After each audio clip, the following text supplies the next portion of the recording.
now, please, Mr. Cornish.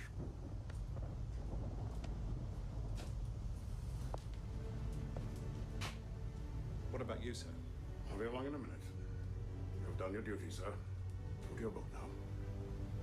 No, sir. Have you seen the chaplain and Dr. Baker? Dr. Baker is dead. Right. Into the lifeboat, then. Mama! William, come! But what about Come on, miss. Step lively. Now. Hurry, Miss Campbell, please! Did she say the baker is dead? I don't. Was there a baker on the ship? Yeah, there was a baker on board the ship, and I only found out recently there was a baker on board the ship, but I believe he survived. Yes, the baker did survive. Not kind of the Charles Yelkin kind of way. Yeah. Yeah. Definitely not the Charles Yelkin where he got hammered. Bro got absolutely plastered. No. There was a young boy, a scullion, who did die. He was only 15 years old. Oh yeah. On board the Britannic, he was caught up in the propeller. Yeah. And sadly, he did not make it. The scullion's job was to basically wash the pots. You know, that was the scullion's job.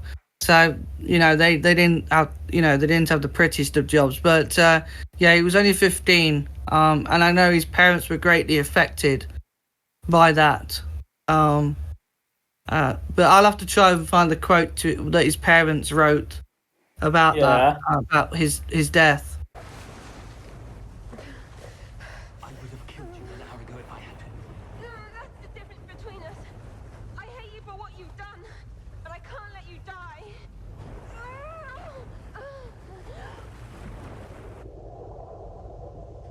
I'll probably point it out quite quick is that she's having the same experience as like the Titanic as well. So it's kind of like a little repeat of the PTSD. And that kind of reminds me of Violet Jessup. Now, I have to point out that we do have a recording of Violet, which was recorded in 1970, a year before she passed away.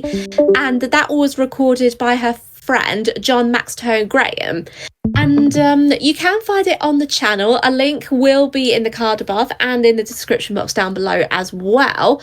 But if you hear the actual interview, Violet goes into really big detail accounts. And when she escaped the ship, Violet was one of the 2 lifeboats that got sucked into the Britannic's propeller. And when she found out she was very close to the propeller in one of the lifeboats, she jumped and then she got sucked down and she hit her head. Now, we don't know, and she didn't know to this day, how she hit her head, whether it was underneath the Britannic or underneath the propeller, but she managed to survive, and the injury she would have migraines for the rest of her life. And it's not known, but many years later, she had an x-ray, and it turned out she cracked her skull, which she didn't realise until many years later. But poor Violet having to go through all of that, and I think yeah, that's it. And in my opinion, this is just speculation, but I know Jake might disagree with me a little bit, but I always thought that if I had to choose between like the keel of the Britannic at the bottom or the propeller, I 100% think that she hit the propeller and the propeller hit her head. That's my guess, really. But I know everyone's going to disagree with me, especially with Jake. But that's just a theory. I think not the propeller. She will be dying. It's just a theory. A ship theory. Yeah, exactly.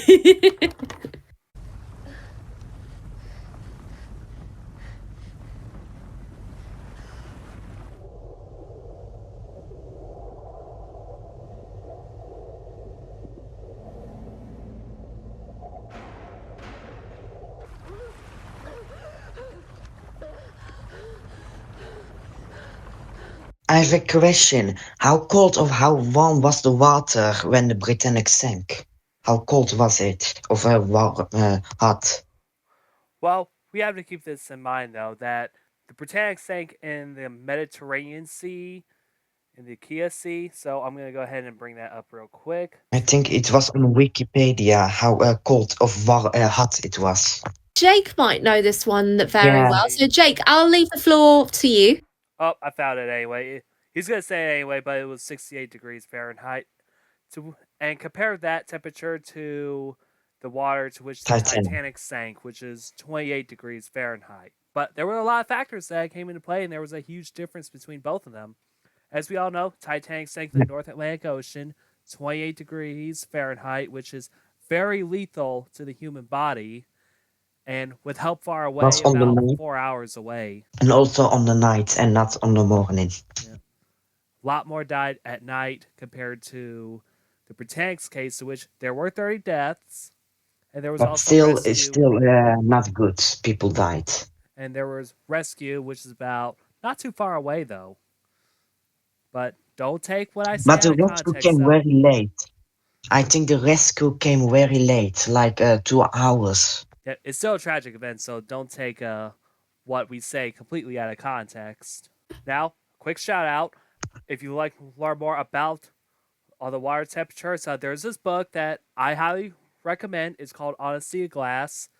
And there is a page in there called Nearly Unsurvivable. What time came the first rescue ship of the Britannic? How much time? Let's see. That ship sank in 55 minutes. Yeah, so, I know that. All right, I'm going to let this play so I can find out.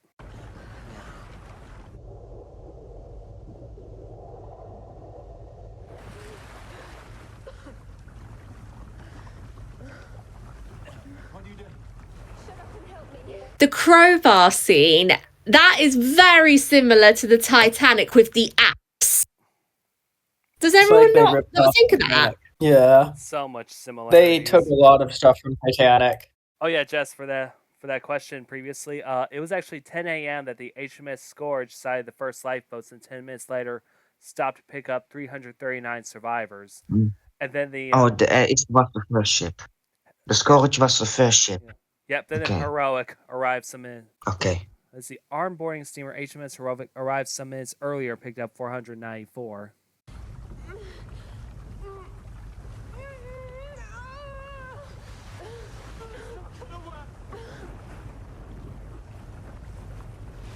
No, I was just going to say you kind of covered it. So before I was just going to say when the rescue happened, but yeah, the Foxhound was the last ship to arrive, and she arrived at 11:45. So it didn't. I mean, it went on till about 1 p.m. in the afternoon. I know that Captain Bartlett ordered for the motor launches, especially the one he was on, to go to St. Nicolo, the port of St. Nicolo. So I think the motor launches made their own way to the port because that's what Captain Bartlett had ordered them to do. What actually powered the motor launches? Were the motor launches also powered by steam? They were powered by motor. They weren't steam controlled or anything. Also, the motor launches had a radio on it. Yes. What type of motor, though, is the question? What type of motor actually powered them? I do not know. Understandable. Not for the motor launches. No. There's not a lot of information out there about the motor launches in general, but I do have a sort of a diagram for the motor launches. But I don't. Cool. But there's not much information about them at all.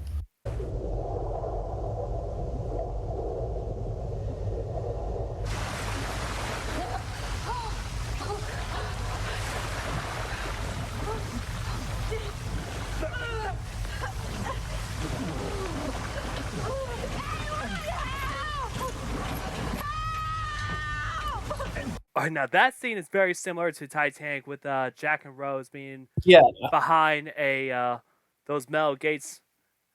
And remember, it literally is just like Titanic. It's just Titanic meets The Spy Who Shagged Me.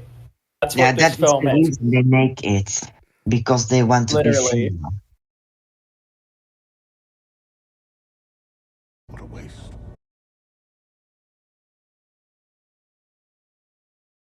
I don't think I hate that so much. I don't understand it. What? They put I'm Captain angry. Bartlett on the ship, on the lifeboat, Nothing. before I'm it actually angry. made a fine punch. Oh, for God's sake. I'm angry. No! I'm That is angry. just Bartlett stayed completely with her till wrong. the very end. No! That's just an insult to him. No, it's not an insult. It's just historic inaccuracy. First of all, Captain That is Bartlett insulting Captain remained Bartlett. on the ship in his pajamas. He remained on the ship on his pajamas until the very end. He did not get off straight away in his uniform. Exactly. This whole movie I feel like I'm going to swear past through a wall right now, honestly. Also, he would say it was for nothing. He never say that. At least he didn't change into a suit and supposedly tripped in a lifeboat. Yes, Catino, I'm talking to you if you're watching this. Yeah. Catino's just watching this from prison. Bartlett's reaction in this Bartlett's reaction in this scene is my reaction to watching this movie. Just pure anger and disgust. Also, in the movie, it looks like he hates the ship. He does not like the ship. For nothing, he say. Literally, but he also insulted the ship earlier on, calling her a cruise ship or whatever. Yeah, he loved the ship. The real Bartlett was more like a lover to the ship, if that's a good word to put it, because he did love the ship. He loved it was his last ship. He loved it. He loved her from the moment. This whole movie is an insult to Bartlett. This movie is insulting Captain Bartlett, and now it's almost comparing him to Scatino, apparently. Also, Lovely. Captain Bartlett was on the Olympic in the 20s, in the 1920s. He was on the Olympic as a passenger. Right on. But yeah, a little minor correction.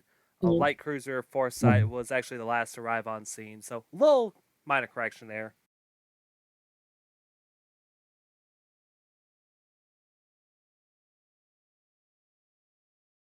There were not that people in the ship like that in the movie. There were not that. The music is beautiful, though. The music is just oddly beautiful. The people died from the propellers, not inside. The music is amazing.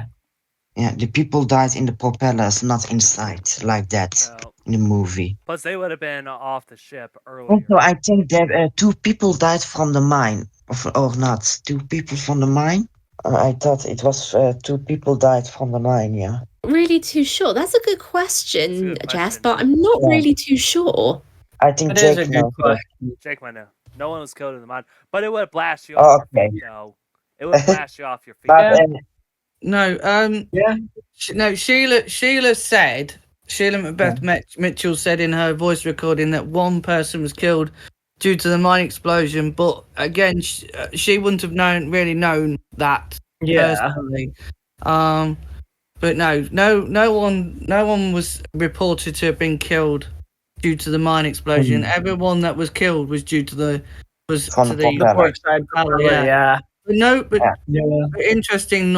But although people did die due to the propeller, not everyone died on impact. Some people, there was one particular person that died later on, and there was a couple of others that died on the ship called it was a French tug called the Goliath, and the heroic people. There was people that died on those. Goliath, I didn't know that. Yeah.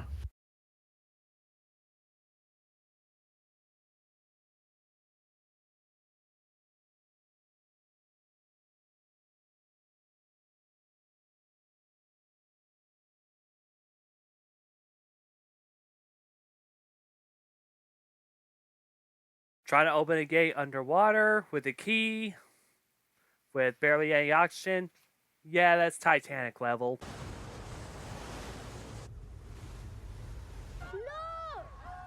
Right, I think we're going to have to stop there because I think Jake's going to take the floor on this one. So, Jake? Go ahead, Jake. It's okay. Because I already know what they got wrong here, too. Propeller. Yeah. This is the starboard side. This is the starboard side. It was her port side propeller that chopped the lifeboats up. It did. It was the port side, and I will stress again that the lifeboats that were cut up were not lowered by the davits, the gantry davits, so they were not electronically lowered, because people thought that maybe these electric davits gave them an easy option or easy access to lower a lifeboat, but those lifeboats were not lowered by the gantry davits, they were lowered by the normal welling davits. So the two lifeboats that were cut up was lifeboat number 4 and number 2, and it was on the port side of the ship. Violet Jessup was in boat number 4, and she said that she had a back to the ship, or the back to the propeller, and she said that everyone seemed to jump into the water, that everyone just seemed to leap out of the water. But she said before she got to the propeller, she saw a young boy, one of the Boy Scouts, as she called it, a bellboy, dangling from one of the ship's davits from the ropes. And George I believe Pearman. George Pearman, that's who I believe. And she shouted to him. She said, "Drop into the boat." Anyway, he wouldn't, and he just held there, just not moving. He just stayed, and then he saw the boat go in. And Violet never learned how to swim. She couldn't swim. Yeah, even after Titanic, she never learned how to swim. Never learned. No. Nope. But she said it was either she jumped or she was going to get caught up in the propeller. So she jumped, and she jumped into the water, and she went under the water, and she said it was just the most horrendous scene. She said as she was swimming, going under the water, and as it says earlier, she banged her head. We don't know what that was, what she banged it on, but she did say that if she was to get another blow like that, she'd be finished. But she didn't. And as she came up, she grabbed someone's torso. Oh yeah, like a dead body. Yeah. A torn torso, and she realised what she grabbed hold of, and she just let go. And she came back onto the surface, and she says as she was swimming towards, she was swimming around, and she said that she grabbed hold of some life jackets or something that kept her afloat. And she said that, anyway, she said that when she got to the motor launch that was going to pull her in, there was this other boy with his arm off. He'd lost his arm. She said this man, I'm guessing this might have been Colonel Anderson, would not allow this boy to be let on before Jessup. Yeah. And she said she was so angry, and this boy just went under. She never saw him again. I guess he couldn't hold on for much longer because his arm was off. He must have been exhausted. Anyway, she said if she'd had a gun, she'd have shot the soldier. She'd have shot him. She was so angry. She was so angry. Marley Brown. It's like Marley Brown with She was strong-willed. I don't blame her.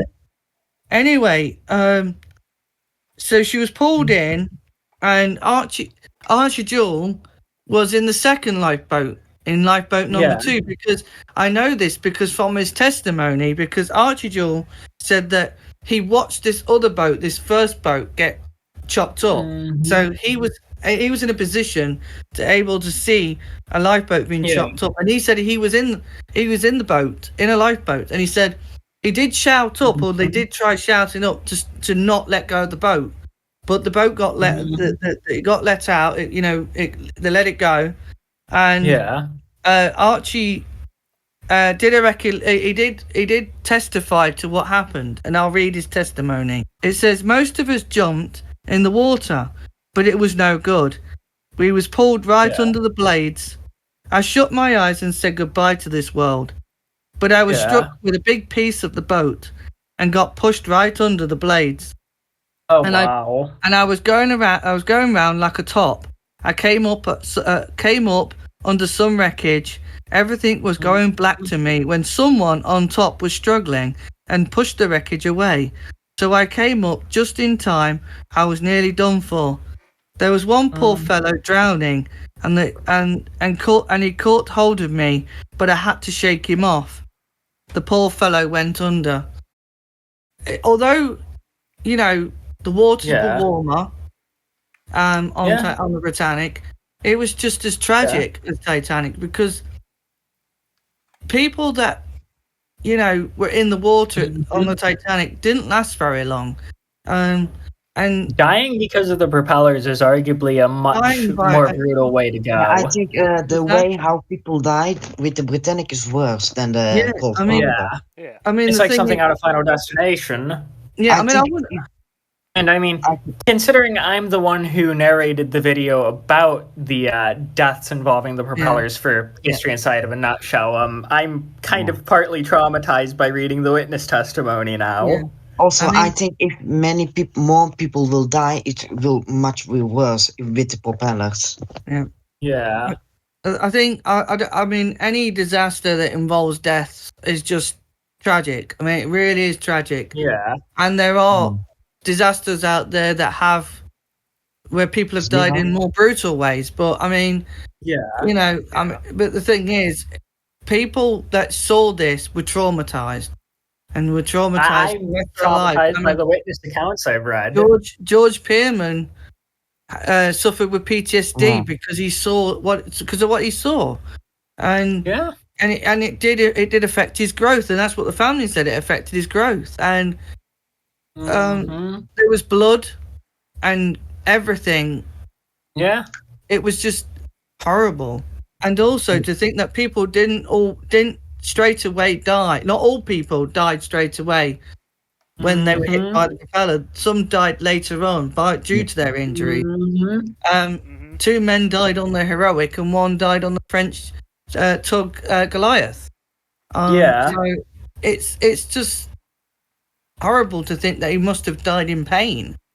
Yeah, you know, or filled with morphine. I mean, it must have been awful, absolutely awful. That's the real disaster of this ship.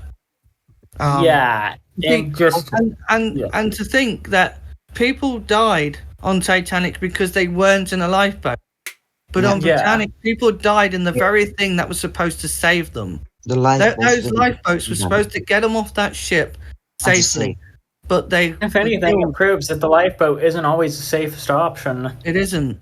Nope. No. Especially, and I will stress that these boats were lowered away without the captain's order. The Captain Bartlett was on the bridge trying to beach the Britannic. He was not aware that any boats had been fouled until after the sinking. Yeah, he was not told until after the sinking. It was when he was in the lifeboat, because it was in his testimony that when he was in the port motor launch, he was told that some boats had fouled, as he called it, on the propellers, due to the propellers. So he wasn't told until the ship had completely gone down. So he wasn't. It was 4 lifeboats. 2 of them were safe, but they were very close to also be damaged. They were. Yeah, there was one. Yeah. There was one with the matron on board. And I think also, if I remember correctly, Ada Garland was on that boat as well. And that was lifeboat 7. I think she said she was on lifeboat 17, and she said that the boat almost came into the propeller, but the propeller stopped. Yeah. Just as the other one were the next to the propeller. Yeah, and they were able to push themselves off the ship. But they were inches from being caught up in that propeller, so we could have had more deaths. Literally. It's only because Captain Bartlett had switched the engines off that they didn't. Literally. At just the right time.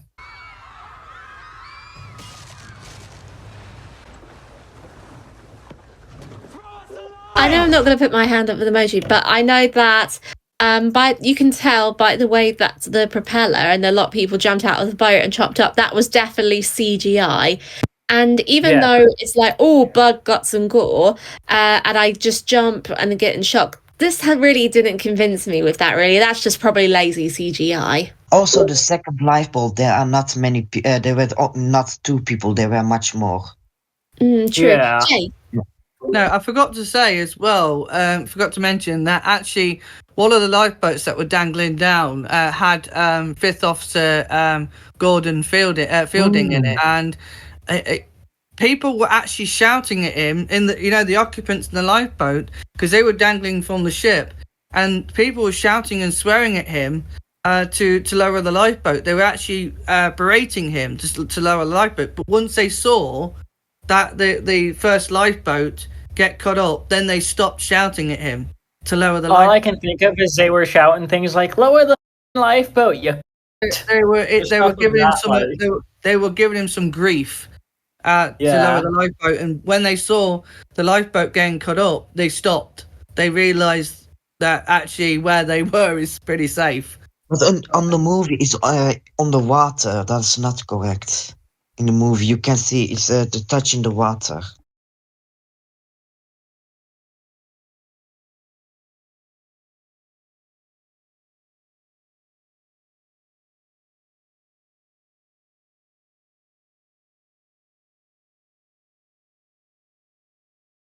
He was just like ready to die, wasn't he?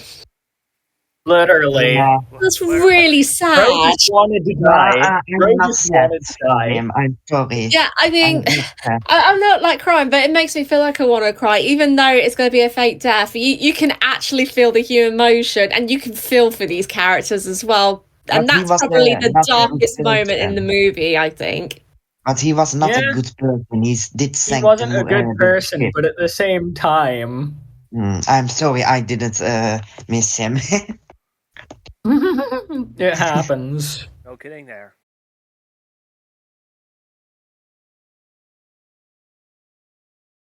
Now, does this scene really? This kinda is the ring scene bell? from the gift. Yeah, This scene I rings a think- bell. I've seen we've seen gifs of this before. He used these gifts a But- lot, so But in all seriousness, the Britannic capsizing this way, this is what I felt throughout the whole movie.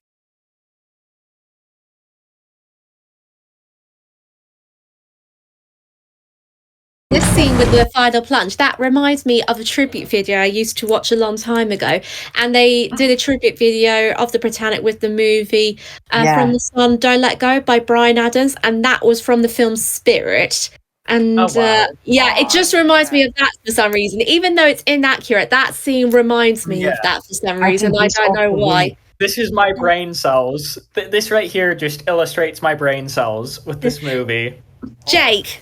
The ship did not just fall over like that. It didn't. No. The ship had a starboard list right from near almost the beginning. Even Bartlett even recollected when he left the ship was heeling right over to starboard. As he entered the water, he saw the funnels collapse. I think he said the first funnel collapsed. Oh, well, actually, he said he saw the second. Was it the third? It might have been the third funnel that collapsed from his testimony. So, the ship didn't just clobber over, just fall over like that. So in the film, it shows the ship having a hole on the port side, when in real life, it was starboard side. Yeah. Two, you've seen the ship fall over onto the starboard side when the whole time through this sinking, she's had a full head-on list, like forward head. Yeah. There's no list to starboard or whatever. But in real life, there was a gradual list to starboard. Also, I want to point out one thing. You see this gantry davit crane? That was only out one time, and when they tried retracting it back in, it malfunctioned. Yeah. Yeah. That is gantry so crane wrong. commit death. That is so wrong. It was right out. there. It was actually out a couple of times. It was more than once, but it was out a couple of times. But there was a moment where they could not get it to move. It had jammed in its position. But again, and this is the problem with these. I mean, not saying a problem, but they did tend to jam. These lifeboat davits. They did have the tendency to jam. There was a moment. I think there was a Britannic's where she was in dock.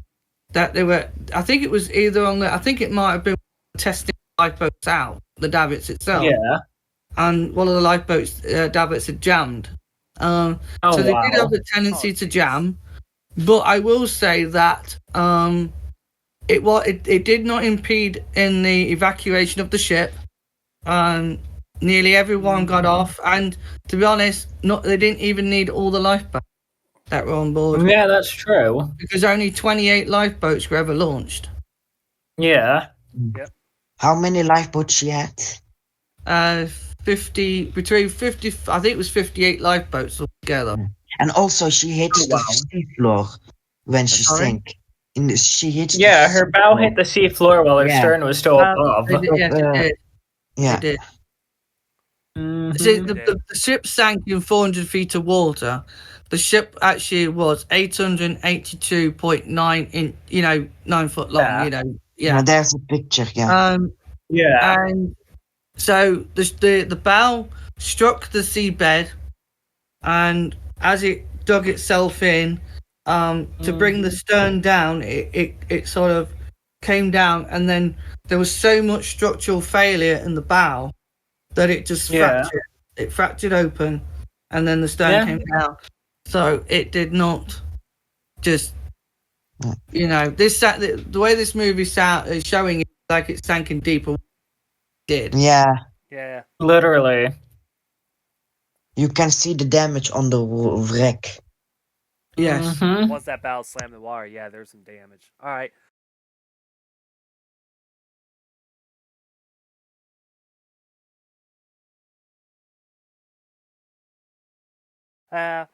Britannic sank in 57 minutes. No, it was less than 57 minutes. It was 45 minutes. Hold up. It was supposed to be 55 minutes. Yeah. So 57. The rescue ship. Oh, 55. Beg your pardon.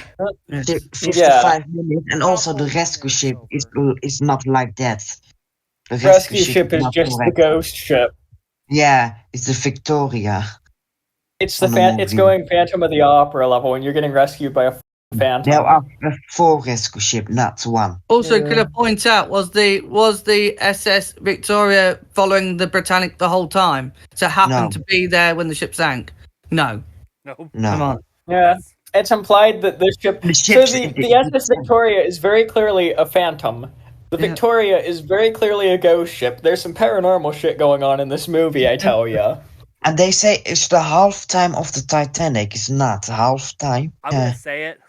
That actually reminds me of the ending of Poseidon, where the ship fully sank, and then all of a sudden, in one frame of shot at the ending, you can already see rescue ships already on scene. It's like, where were you guys when the ship rolled over and then all of a sudden sank? Literally. They want first people die. They want first people die. It's like Literally. they already just magically teleported to the ship's last known positions. Well, considering in this movie they're using a ship that had already sank years before Britannic, I'm just going to say that headcanon for the movie is that the Victoria is not actually real and that she is just a ghost ship. Yeah, ghost in ship, movies. Phantom. Really bad that they used a ghost ship for that, because there was no need for that, not necessary, given that you were trying to make a historical movie, which is, it's kind of like more for dramatic purposes now. All you're doing is just for the money. Creative team, even though it was 24 years ago you've released this movie, I'm sorry, but I'm going to go into rage moments. I'm going into rage moment here, because that was just... That's just so bad. If we had Historic Travels present for this, he would probably be raging just as much. Oh yeah, Sam would be like really raging through the roof. We'll be angry about the Britannic or the Titanic. Yeah. It'll be like what's that? Because everything is like this is what everything was like. Oh god. Yeah. Hang on. Yeah, so this is what it'll be sounding like for me the entire time. No. This is just me. I wish I could access soundboards, but I can't since I'm... No, it's almost finished. Yeah. Let's put this film out we're nearly finishing this movie. Go on, Anne. 30 people lost. That's right. Yeah. They got the number right. No, but there were 66. 1066, I think. Yeah, that's right. Yeah. But the lives lost are accurate.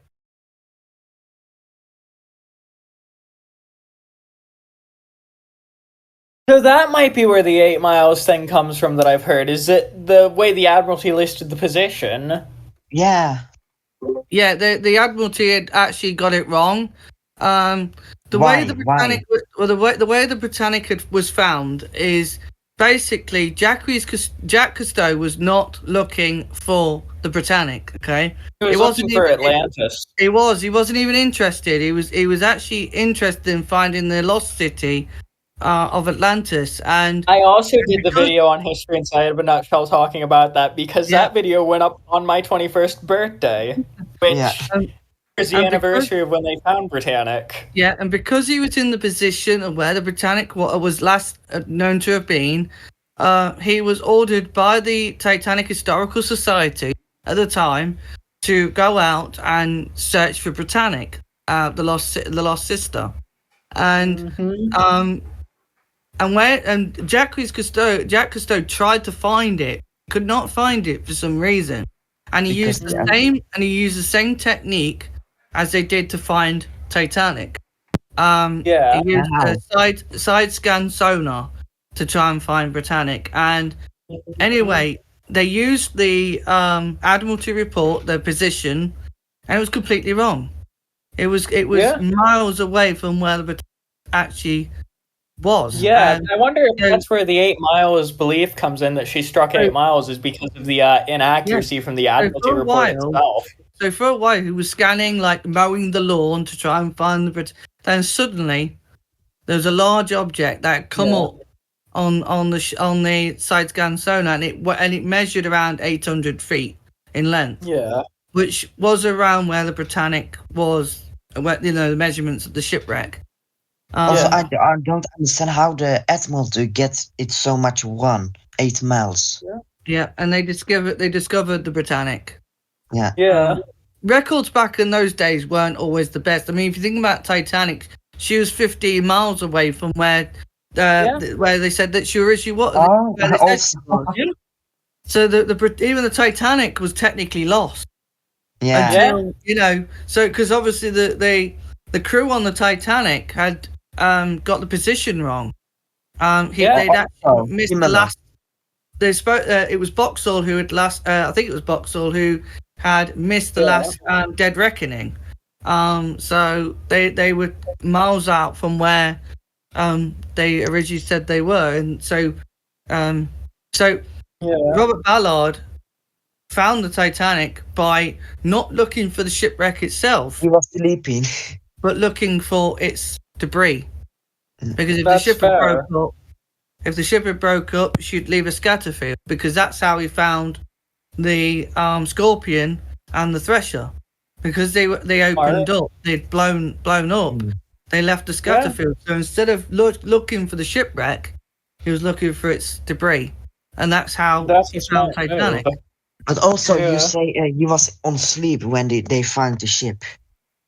He was asleep. Yes, he was. Right. That's funny.